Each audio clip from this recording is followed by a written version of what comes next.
Thank you, as always, to our sponsors. Now let's get ready for game number 2 as Tempest and Dignitas are about to face off. Dignitas delivering so far on the front of saying, hey, we can win this tournament and we can take on any team. Let's see if they can continue that trend here as we are going to Towers of Doom, which is always a delight. Dread, what do you want to see from Tempest on this battleground? A lot of it, for me, in the last game was draft. I actually think that they showed that they can skirmish very well. Dignitas did win in the macro by a small margin, but I think it was their battleground selection and also regionally their strength. But when you look at the team fights, I felt like that was by far a setback in the draft when it came to team fighting, and still Tempest was actually holding their own in a lot of situations. So I think questioning the value maybe into the Maiev, even though I don't think that was maybe the problem, it's once they got down trickling into those things like the ETC that I think was really why they struggled there in that last game. I mean, imagine if they had a Murd in there, right? Something that can get them in the front line, jump on that Sergeant Hammer, and actually stick to that Sergeant Hammer even after being knocked back. But here we go, straight into Towers of Doom, and we'll be seeing what we pulled off from both of our teams. Seeing if we're actually going to even have an Adler maybe left open, maybe some D's finally get through, or of course that Genji, which has always been a major play for a lot of our Korean teams. Yeah, Genji did most elusive one right now. It's gone. Took us a total of 0 seconds. Perfect transition. Draft screen comes up. Ban is there. Got the Maiev removed as well. This time they're from Tempest. It's not like Dignitas haven't shown that they can be very effective with the Hero 2. And we get ourselves that Medivh. Nobody looking towards that Diablo. This is one of the better Diablo battlegrounds, much like Cursed Hollow. Wouldn't be surprised if Tempest decide to remove that here in their last ban. Gives you the ability to invade on Sappers. Usually if you can get a global attack with it too, you can set the pace of the game. Yeah, that in mind, maybe a Dahaka could be one of the focuses on the ban here, even though he has kind of lowered himself a bit when he does come to the meta. Towers of Doom is one of his better battlegrounds instead. Gonna focus on that oh-so-high priority Tyrande. Yeah, the Tyrande, they're coming through there. Last time Tempest played this map, they went for the first pick off that. Gives you just so many resources. You have the ability to skirmish, invade, scout out with the vision. Just adds so much to your team composition. I'm just quite interested to see what the first pick is. I was thinking it's either going to be the Garrosh or the Diablo. Diablo has been a hotly contested pick between both of these, but the only question in my mind as to maybe why go Garrosh is you're anticipating a very aggressive dive heavy composition from Tempest. You want to prepare in that fashion. Garrosh typically an answer to a Diablo if we want to have that grab now by Tempest, but they have shown they are willing to transition into other tanks if the option is available for them. They usually like to prioritize their damage. They are going to move straight into a Kayn, and once again they stay on top of the damage train. They pick up Raynor. All right, so far here to go in this direction, because I want to raise there's a huge difference when it comes to the pick priority on the side of Dignitas, or opportunities, if you will. And the fact that the Deckard Raynor slow playstyle is okay on the battleground, doesn't hurt anything there, but there's no Tyrande follow-up to the Diablo. So Diablo's got to be that individual threat. You need more targets to be able to get that follow-up. Zeratul could be something that Dignitas will rely on once again, and I actually wouldn't be so surprised if it came out before the second ban phase if they have interest in it. Yeah, there it is. It's going to be with the Dahaka as well. I think that's actually a really, really good play from Dignitas to see that kind of adjustment in the priority. And it, again, has so much dive, so much, just pretty much, I'm going to start the fight and one-shot you into the slow playstyle that Tempest is kind of alluding to here. And more importantly, if I'm going to see Wobby actually have to be forced off that URL, off that Blaze, into that Dahaka position, and actually try and create some macro pressure. They know what Tempest are looking to try and achieve. They want that death ball, but they also want that ability to take things away. And you know, you discussed the ability to pick up that Zeratul early on because it could be banned away. Well, if they get the Zeratul, they have to ban away the other component, which was Poik on that Sergeant Hammer. Even though they're able to rid the hammer, I'm not sure that I'm so sold on the removal of it. It could be problematic, and it can dictate a lot when it comes to the bottom half here, but I feel like we already see Dignitas with an offlaner with that macro pressure with the Dahaka picked up, and the Zeratul can kind of be that middleman in that one other lane to be able to kind of join in and enable the rest of the skirmish here. So if they went with the Sergeant Hammer, I feel like it'd be kind of a little bit all over on the macro, not enough team fight itself, but I can understand having some of the fear because if that bottom bell tower gets converted, it's pretty much impossible to get it back from a Sergeant Hammer. Part of me wondered if they went for the Sergeant Hammer ban because they're almost anticipating a third ban from Dignitas on that Anubrak once again, saying, look, if we can't have the Anubrak, then we don't want to have to deal with this because we have no Cocoon, we have no Maiev for that containment disc. Garrosh, very hard for the Garrosh just to physically walk up and try and get that taunt. But I want to see a very heavy melee comp. This is very similar to what Tempest, apart from the Tyrande, this is pretty much what Tempest did against Leftovers on this map. And I'm really happy that we're starting to see a little bit more Thrall, especially out of our Korean teams. I personally think that Sundering right now in this meta is extremely good. Being able to swap focus fire and counter initiate is huge here. And Thrall and Sundering does both of those things so very, very well. And I think it deals with the mid-range health bars of characters like the Zeratul pretty well with his independent self-sustain. I don't know if there's enough enough of those heroes all within the composition of Tempest for me to support it that heavily. And oh baby, look at this Wombo combo. A double Jaina Ring of Frost Void Prison. I mean, you could Lightning Breath, you could APOC, doesn't matter. It is a lot in store here with Dig's comp. Terrifying composition, and one that all you have to think about is, hey, let's get to 10 safely. That's all we got to do here. Make sure we have the ultimate evolution available. Soak of our lanes, which they already have that in spades with Dahaka, Zeratul, and Jaina. Should be just fine getting there, but can Tempest bring enough of a fight here or even attempt to invade aggressively against Zappers? And the answer to me, for me is, yeah, you got Murd in there, you got Thrall. You should be able to have the ability here to take the early game and try to find some kind of lead in some form. There was a situation when I'm like, can we get a Tyrael? But then you have Sign, been like, I'm a Tyrael player, but also I'm the Mirrodin. So it's a really awkward situation where you're like, oh, I guess we're just forced into the Blaze and hope for the best with this bunker. But when you have that amount of pressure, even without the Jaina, with the Abathur, with the clone, like that bunker, you get into a situation where you're so concerned about having to dodge out all these different cooldowns and all these different threats that like maybe you use it too early, maybe you use it a little bit too late. Is there ever a perfect, opportune moment? And I think that might be something that Tempest struggle with. Dread. I mean, the Blaze Bunker, I think, is a good kind of response to the Wombo combo, but I don't think it's enough there. Yeah. And then immediately I go, well, then that's when the Sundering comes in. So, like, I think the biggest thing here is Dignitas can maybe use too much too fast. And I think that's something to keep in mind, is that if they don't allocate the resources effectively, there are enough between Bunker and Thrall to actually make this teamfight look silly. But if they don't kind of pull the trigger all at once and give a perfect counter initiation to Tempest, it should be, here's my 1-2, that we see Tempest respond, and here comes the final blow. Dignitas is ready to take it. And other than that, Macro's the only fear, which I would argue Dignitas is still ahead in. My final point there, Trick, would to be, once again, like we saw Hyde in game number 1, I think he has to play out of his mind here with his heroics, especially to try and really slow down this onslaught that's going to be coming here from Dignitas. If they get a little bit too haphazard, a little bit too rapid fire with their cooldowns, I mean, we saw those Lornados interrupting like overpowers, like JPL jumping in there with the Shadow Charge, making things happen for an APOC, and like, well, nope, not going to happen today. So I think if a Lornado can come down, Hyde can single-handedly carry this and relieve a lot of the pressure that they have. Well, we'll see who's going to get the win here in our final game between Tempest and Dignitas. Let's go over to our casters, Wolf and Galdor. Solo support Abathur, what do you think? I'm never really a big fan. I understand how this one works because Abathur Zeratul is one of the strongest pairings in the entire game, has been forever, and then you get double Jaina post 10. But in longer fights, you just don't really have healing. So you have a big sustain problem. You need to get kills, you need to use burst, and if it doesn't work, like, Tempest wins every other fight. And it's going to be really interesting also for the solo lane again. You already have a Zeratul that can roam up, but at the same time, Abathur alone offsets very much so the dynamic in the one-on-one matchup that we see on the solo lane. Yeah. So Dignitas has to pick their fights extremely well, but they have a lot of opportunities to create these advantageous situations where they can collapse onto a target. Yeah, I mean, I also feel like with the disengage that Skimmy was mentioning, the Lornado, you've got Sundering, Bunker. In those burst moments, if you fail to get those kills there, then that's when the fight goes longer. That's when you've got a problem. Yeah, of course, on the other side, with the bunker that you mentioned, which is not the only tool. You can go for a stay a while and listen if you just try and slow down the Jaina when she's going for a Wombo. And that's actually one of the questions that I personally have. Are we going to see that APOC, Zeratul Void Prison with the Ring of Frost and the double Jaina? Do they commit to all of these things? Because if you do, those are really the moments where you have to go through the combo or you have to walk away immediately after it fails, since this is really what your entire composition hinges on. Yeah, they have a few adjustments available, but we'll see what they're doing. I think if you stagger them correctly, you don't always have to use them all at once. Yeah. So, you know, you can APOC after a Ring of Frost, even if it doesn't completely work out because of the zoning, and you can have the double Jaina in that moment. So, it's I don't want to say it's completely all in those fights, but yeah, I do agree. You're going to have to be able to disengage.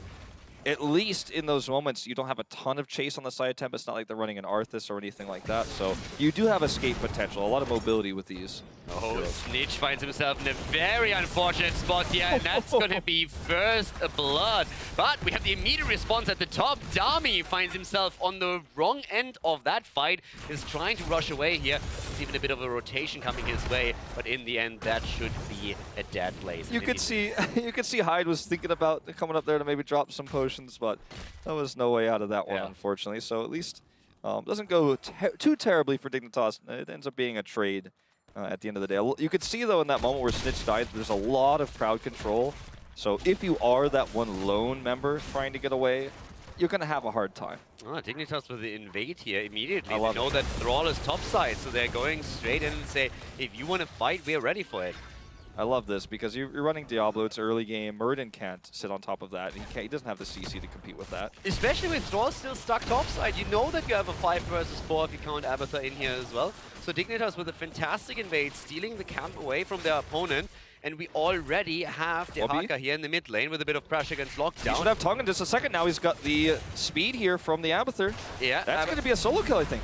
Oh, there could have been a kill there, but he expected man. the Wolf to come out earlier. Will be nearly taking down Thrall with the help of Abathur. But that's exactly what we mentioned earlier, right?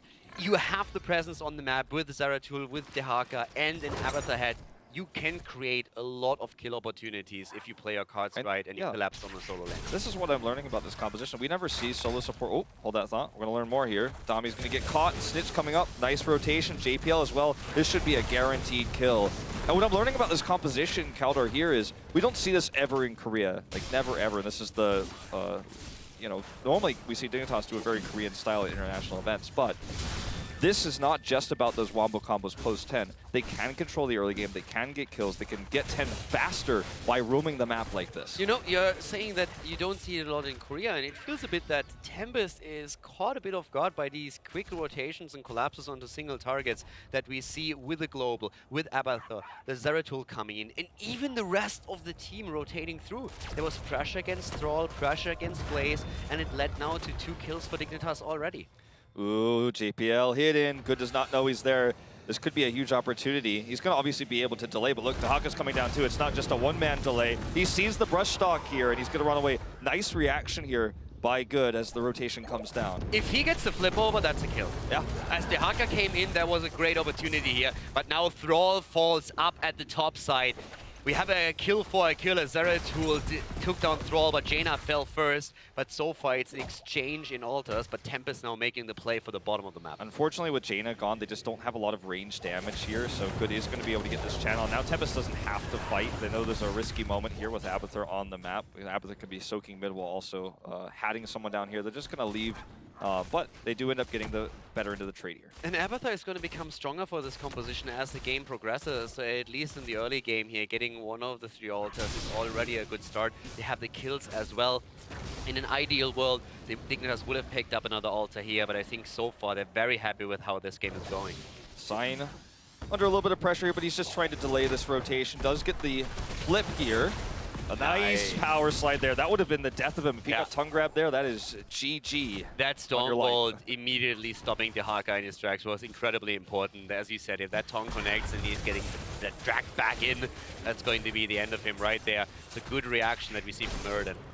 Well, right now, Tempest is just setting up for you know, these camps and trying to make sure that this time they don't get evaded. That's why Sign is standing in this location, make sure JPL can't just sneak his way over there and control this zone. Now they're looking for perhaps an invade of their own. I think this is risky. This could backfire. JPL's in perfect position. Wubby's here as well.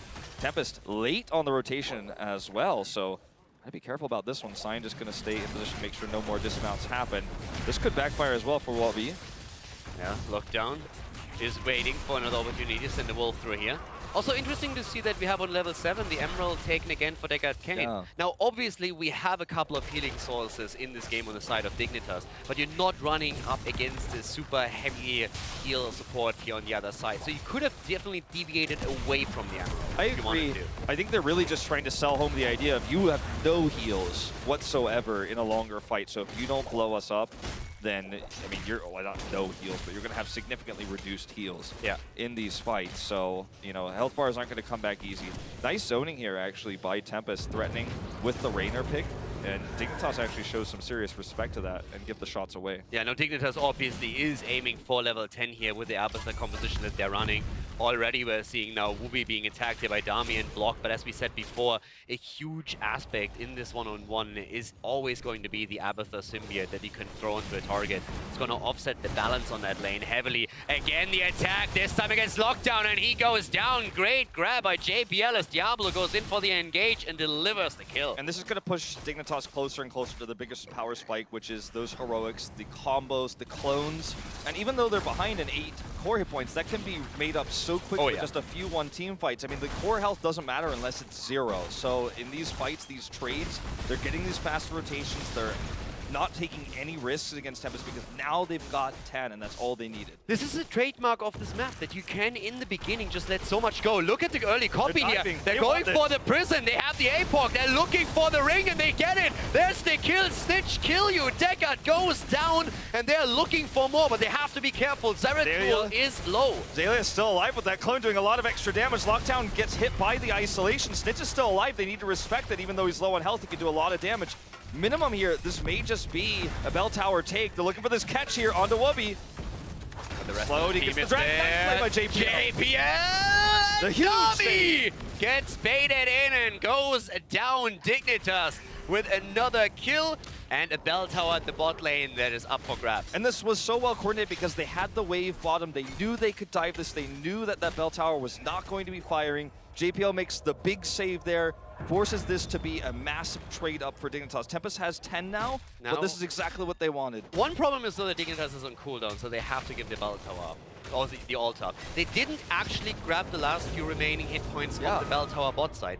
If they can do that with just another spell, then all of a sudden Tempest has to back off from the altar. But as the bell tower didn't fall, Tempest could still rely on it as a retreat point. So they moved in, they knew that Dignitas was on cooldown on the heroics, whereas Tempest just picked up 10 and could rely on them. Yeah, I'm actually surprised they didn't commit to it, but I mean, they can always backdoor it, especially with Snitch on Zeratul. I mean, there's not a lot of ways you can keep track of that. Yeah.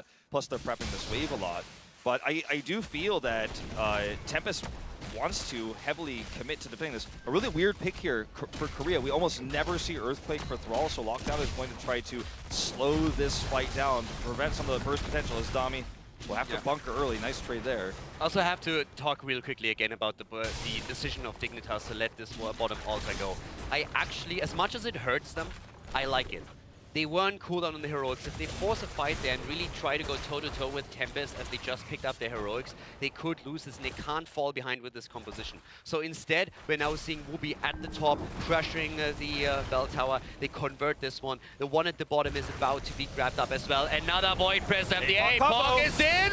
And they're going for indecent damage, and there are the kills. Reyna goes down, and so does Muradin. And Lockdown does nothing here with the Earthquake. He just tries to buy time. Not even the clone will expire here from Xaylia. And you know, you mentioned earlier they held that tower. Had they gotten it and then Tempest won a fight, they could have retaken it. Now they basically have the opportunity to take it later where it's guaranteed there. So we get 3 kills for Tempest. They're going to get the Styx Altar. The Mule BM! You and I haven't seen a Manor Mule cast together in a while. Maybe a different esport, but here we go. That's going to be all 6. It almost never happens in professional play. This is my second time ever seeing it. Before the 10-minute mark, and there we have Abathur even going straight for the first altar. They get the second one. Tempest is in a world of pain right now. They were ahead in shots on the core, but that has changed very, very quickly. This is very reminiscent of Dignitas' excellent macro play against Genji in the Grand Finals and Mid-Season Brawl, where they played on this very same map, made some incredible decisions in terms of bell tower control.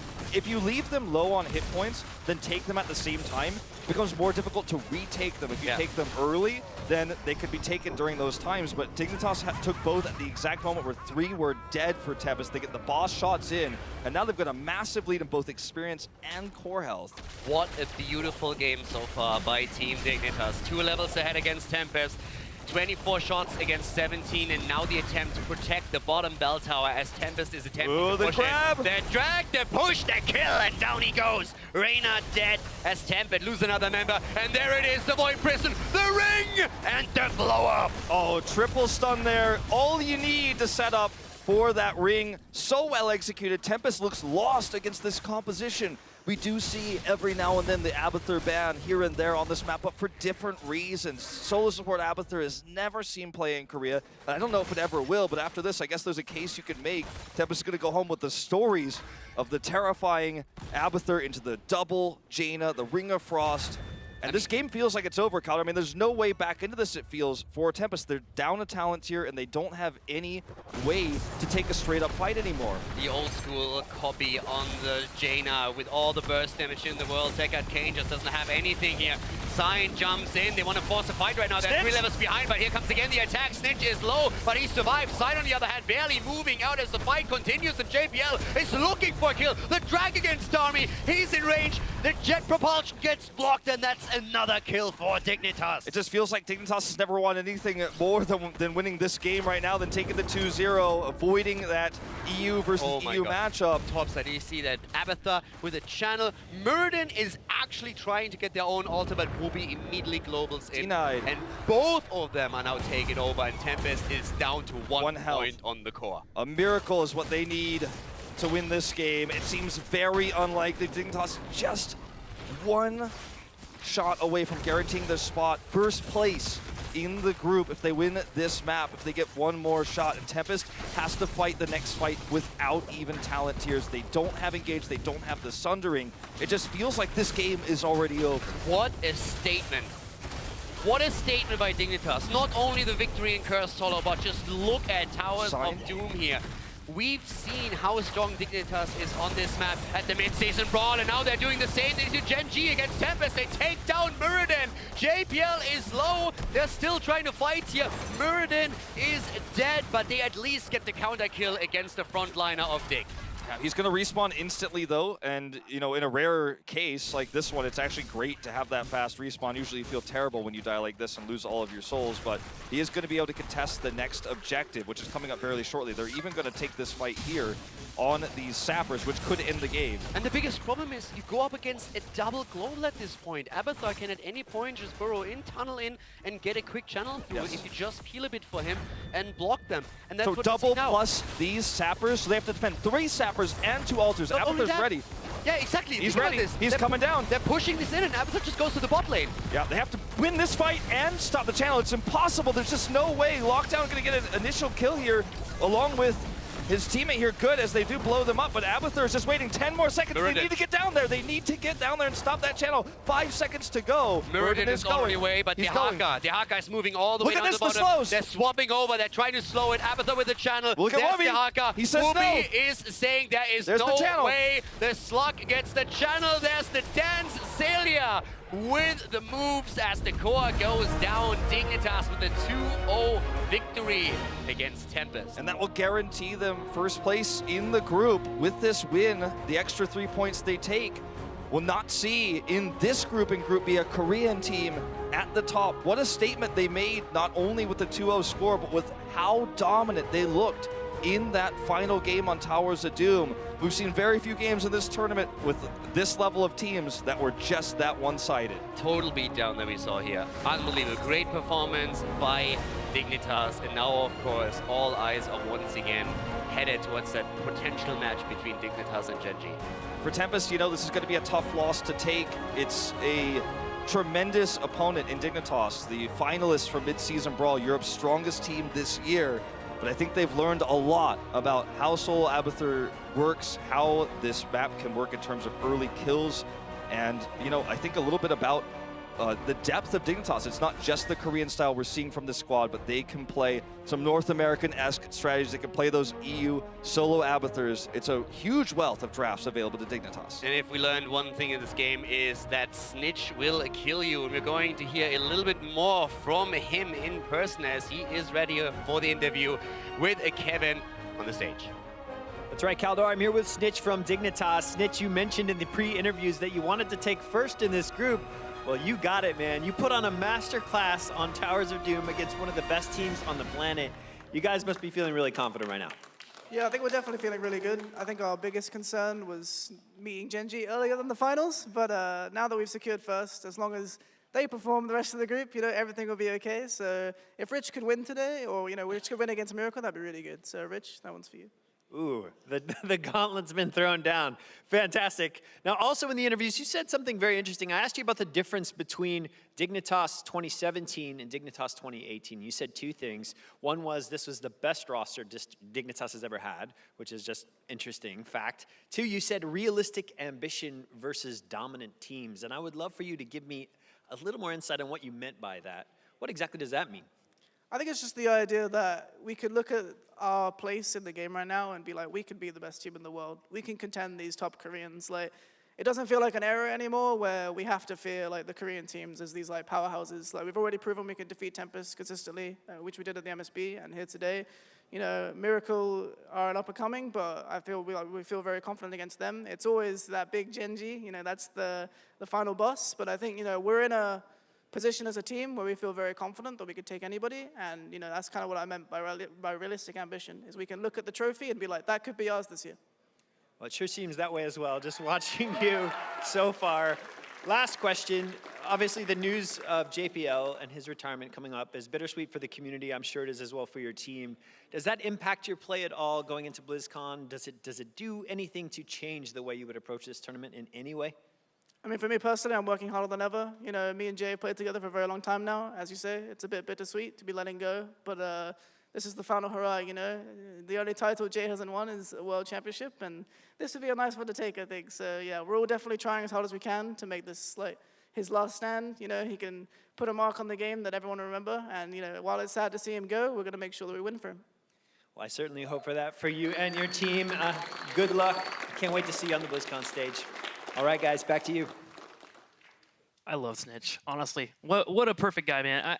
I honestly did not think I could get more hype for Dignitas versus Genji, and I am just busting out of my seams right now. I need to see that series ASAP. I don't know about you guys, Skimmy. That was such an awesome match to see from Dignitas. I mean, we're looking at the composition that they had, and I was like, quite honestly, I'm thinking this is like a 50-50 split, depending on who can execute better. And quite honestly, Dignitas will always take an initiative, always getting that combo set up perfectly. And I'm seeing Hyde rotate around with it, stay a while and listen, really trying to make it work. It's just not happening. And combo after combo after combo just keeps landing. I think there's only like 2 or 3 times when Tempest were actually able to engage in their own terms. And if they were, maybe only 1 kill for them. Dignitas wiped the floor clean. Dread, I actually think you have a replay to show off one of those wombo combos. Yeah, and I think you brought up a great word. Initiative is being displayed here by Team Dignitas, and this is right before they're able to hit their heroic threshold. They're going to find that not only through the turrets and through the front walls. And the biggest thing I want to be pointing out here is how well Dignitas set up this wave with the siege capability coming in, and then again hitting the 10 spike and then just all inning. They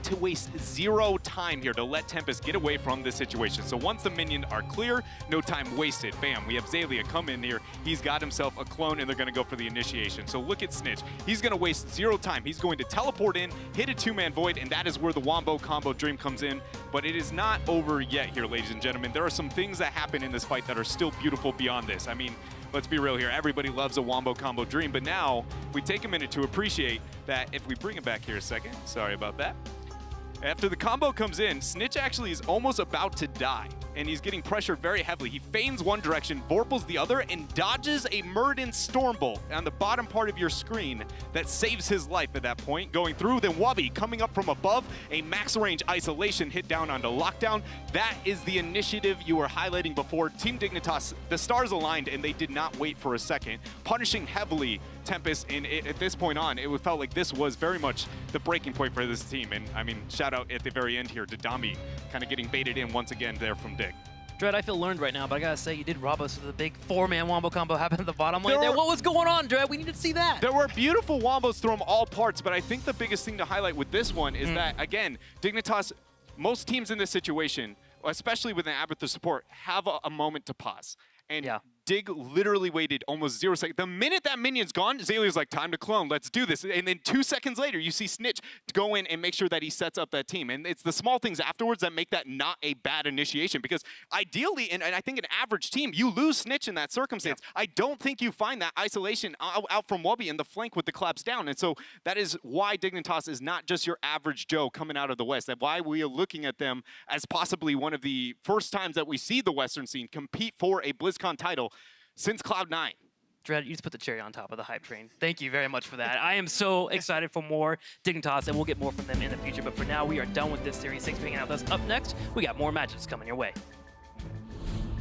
Would have been perfect for them, especially after that BFG kill. But once again, they're finding a target, and this time Dami is in a lot of trouble. He's immediately being attacked here. We have the Lonado coming through, and already the containment disc is in play. Snitch is looking for the kill. The BFG comes through. Dami survives at least for now, but Tempest is low. Oh no, this is not looking good. Once the bunker expires here, Dignitas may be in trouble. They do get the initial kill here. Wubby helping them for the disengage, goes back over the jet promotion, lockdown slow. JPL gets on him, and this is a very much one-sided fight for Dignitas. Snitch is looking for the kill. The keep is about to fall. but they want more. They want lockdown. Zelia comes in, but the counter engage against Zeratul. Sitch is so low here, but he actually wants to go in. He wants to get these kills here. Containment disc is up. That's going to be the kill there onto Good. That's the majority of Tempest damage. Big power slide here. Side wishes he had the Mosh, but he doesn't. And that's Maiev. Maiev is down, and now they focus on Dami. Dami popping the ult right there, survives for a little bit longer, but Deckard is not so lucky. He goes down. The boss already on the core as ETC is being attacked, and he's not the only one. It's a complete disaster as Tempest falls apart, and Team Dignitas goes for the core.